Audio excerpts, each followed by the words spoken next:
Do you know when you look in the mirror and don't recognize yourself anymore? When you realize that the life you chose has become a prison and each day is more suffocating than the other? I am Juliana.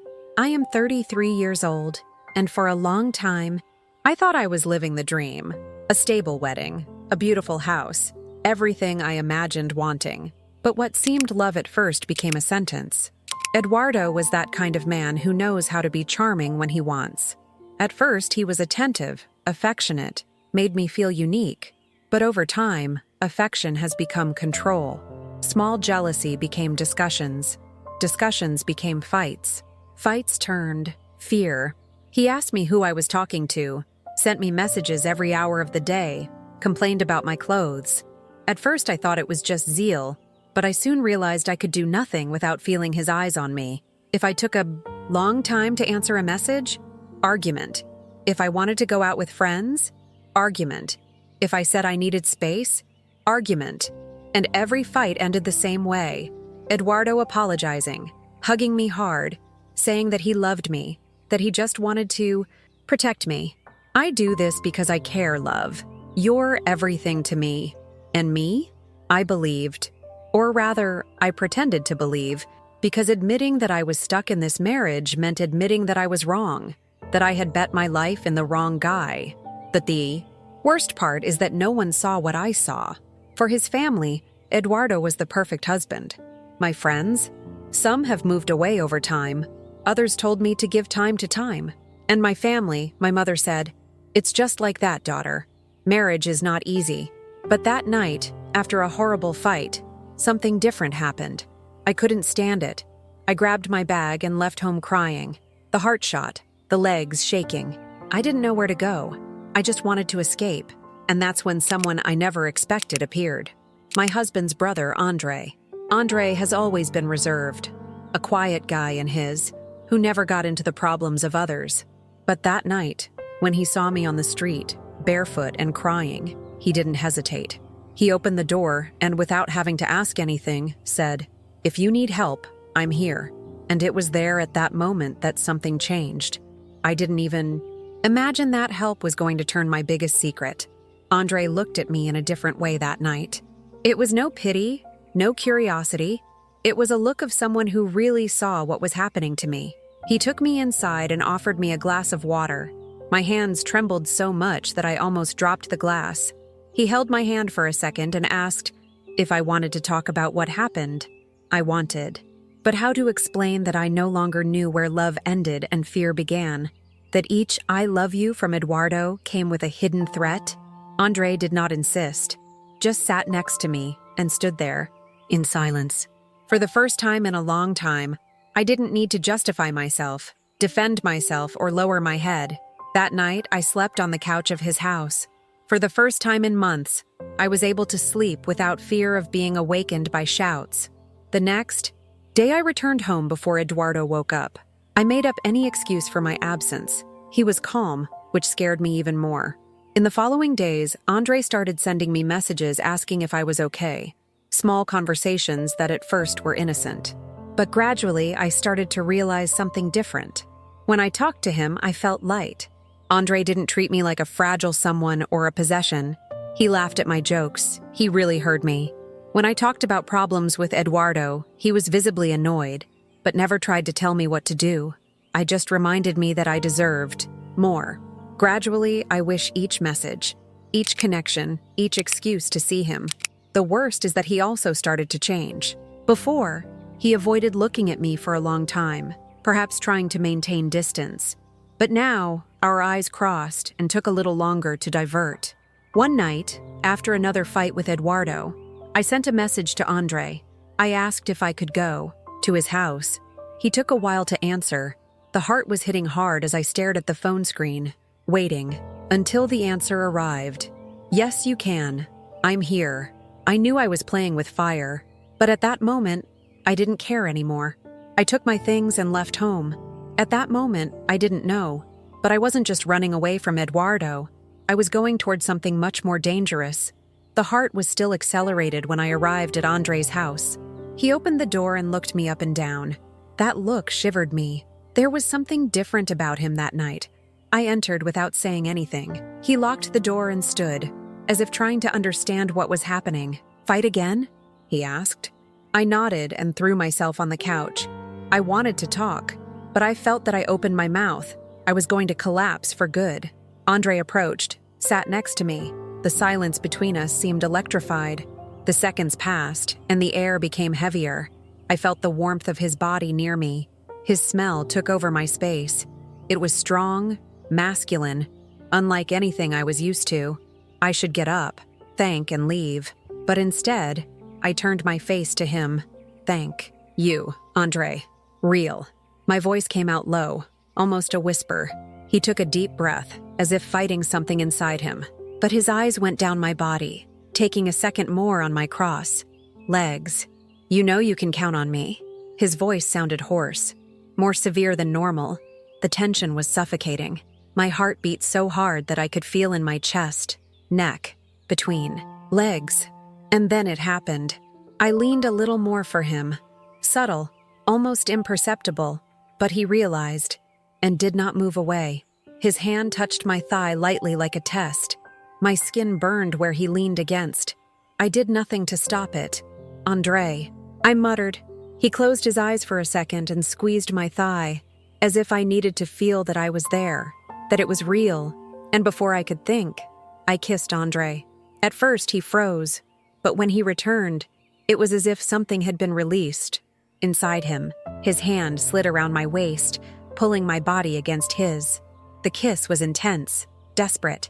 His tongue explored my mouth with a desire contained for too long. His hands tightened my waist, sliding slowly through my body. His touch made my shivering skin. I climbed my hands through his chest, feeling his tense muscles, my heart beating fast. He pulled me to his lap and the air got even warmer between us. My whole body shouted that this was wrong, but I didn't want to stop, and it was there, with a breathless breath and the bodies glued, which I knew. There was no return anymore. After that night, I knew that nothing else would be the same. I should feel guilty, but all I could feel was hungry. Hunger for his touch, from his smell. The way André made me feel desired. Something I had already forgotten as it was. At first, we tried to avoid. We pretended that this was a mistake, that nothing else would happen, but it was impossible. Each time I saw André, my body burned inside. Each time he looked at me like that, I knew he felt the same, and then everything collapsed. The first time we met again was hidden. I made up an excuse to go out and went to his house.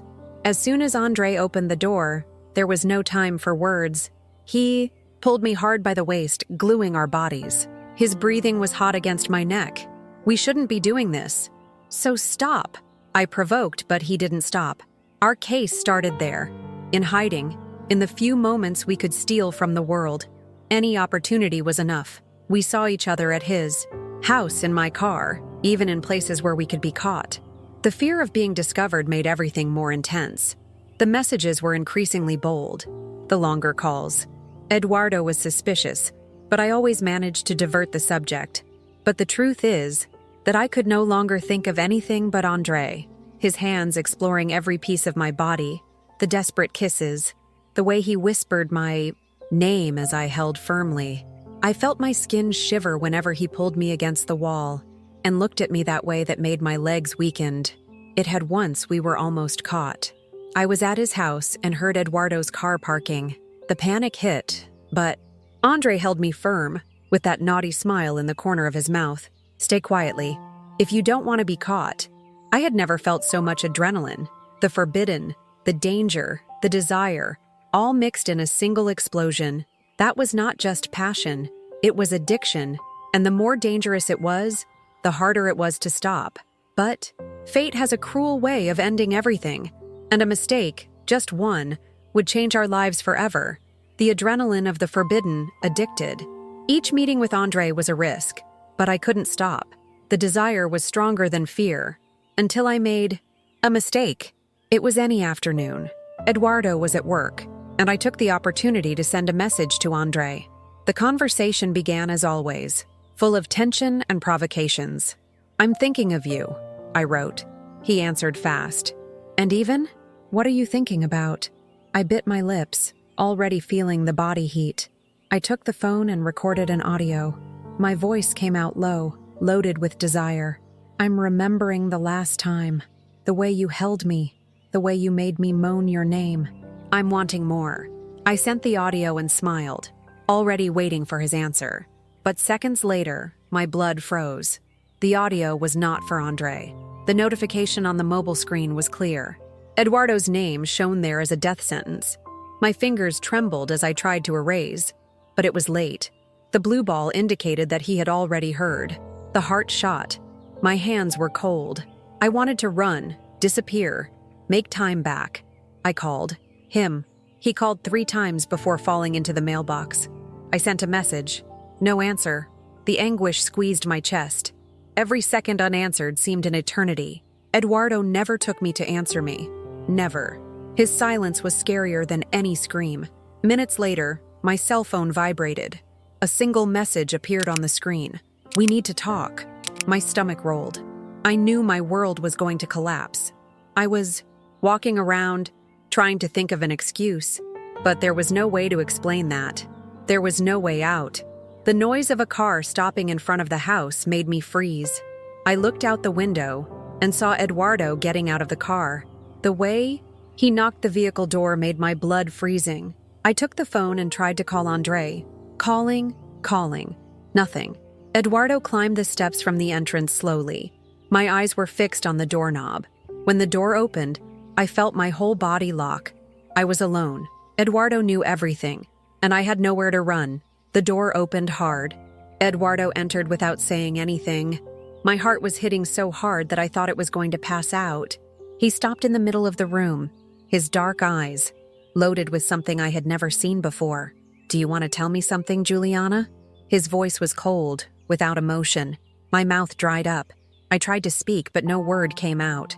He took his cell phone out of his pocket and squeezed play. My own voice echoed through the environment.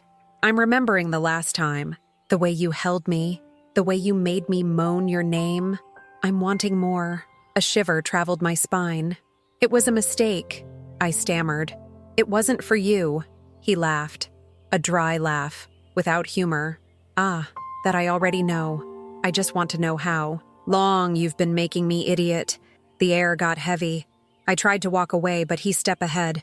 My instinct shouted that I was in danger. I took the phone again and died to André. Calling. Again. It serves, for the sake of God. Eduardo slapped my cell phone, which fell to the ground with a crash. Who are you calling? To your lover? He held my arm tightly. My heart fired. Loose. Or what? Will you run to him? The bell rang. The air was electrified. Eduardo released me, but his gaze didn't get out of me. The door opened, and there was André. He didn't seem surprised. Eduardo took a step toward him. You have 5 seconds to disappear from my house before I end up with you. André kept his calm, but his fists were clenched. I didn't come to fight. I came to get Juliana.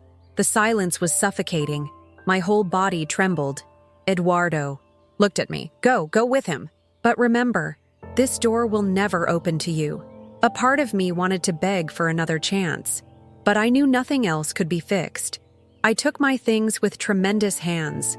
I passed by Eduardo and felt his gaze burning my skin. When we left the door, André pulled me to the car and turned on the engine without saying a word.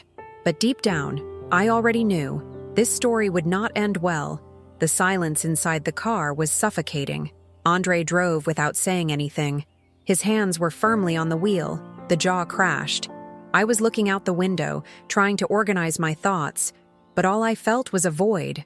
What had I done? My wedding is over. Eduardo kicked me out of my own home. And André, well, he was there. But something was different. I stopped facing the window and looked at him. Aren't you going to say anything? He sighed, without taking his eyes off the road. What do you want me to say, Juliana? I swallowed. He had never talked to me like that. That we'll be fine. That we will solve this together. André released a dry laugh. Solve how? Do you think Eduardo will accept this in a good one? What will he leave you alone? My mouth opened, but no answer came out. The truth is that I didn't know. Eduardo was proud, possessive. He would never accept this humiliation.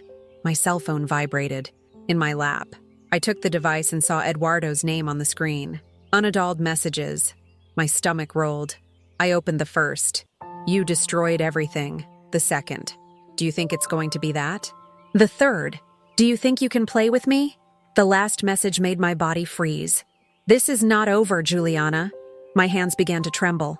I knew Eduardo was not going to let this pass. Is he threatening you? André asked, noticing my gaze. I didn't answer. I just blocked my cell phone and threw it into the seat. André snorted and ran his hand on his face. That was a mistake. My chest squeezed. What? He looked at me quickly before turning his eyes to the road. All that. What we did. Do you think it was worth it? My body froze. For the first time, André seemed distant, as if he were already regretting. I opened my mouth to answer, but nothing came out. Was it worth it? I closed my eyes and tried to hold back the tears. This was not the way I imagined that everything would end. I lost Eduardo. I lost my house. I lost everything. And now, for the first time, I started to wonder if I was going to lose André too. Days passed. Eduardo's messages stopped, but the silence was worse than any threat. I was waiting for the worst. What would he do? Would you hurt me? Would you expose my secret? Or would you simply disappear from my life? I didn't know. And André? Well, he has changed too. At first he was there. I was trying to calm me down. I said everything would be fine. But gradually the messages decreased. The meetings were rare. Until one day, he disappeared. No message, no connection, nothing. That's when I realized the truth was not that I had lost Eduardo, or my house, or my stability. The truth was that I deceived myself. I thought André was my hero, that he was going to save me from the chaos my life became, but he was never willing to stay. He was a refuge, an escape, but it was never someone who really bet on me. I gave up everything for him, and in the end, he left me exactly as Eduardo left, alone. The difference? Eduardo was an obvious villain, possessive, controlling, someone who has never seen me as a person, but as a possession. André? He looked like a hero, but in the end, he just took what he wanted and left. Then I wonder, who was the true villain of this story? I know the answer. The real villain was me. I was the one who was wrong, who chose to believe that passion was love, what desire was protection. I was the one who ignored the signs, who closed my eyes to the truth. It was not Eduardo's fault. He was always who he was. It was not André's fault. He never promised anything. It was my fault, because I was the only one who believed in a story that never existed. Now, here I am. Without Eduardo, without André, without anyone. But for the first time, this may not be bad. Maybe it's my chance to start over. Perhaps the freedom I always sought was not in a new love, but in myself. I didn't need a man to save me. I just needed to save myself from myself. And this time, I would do that alone.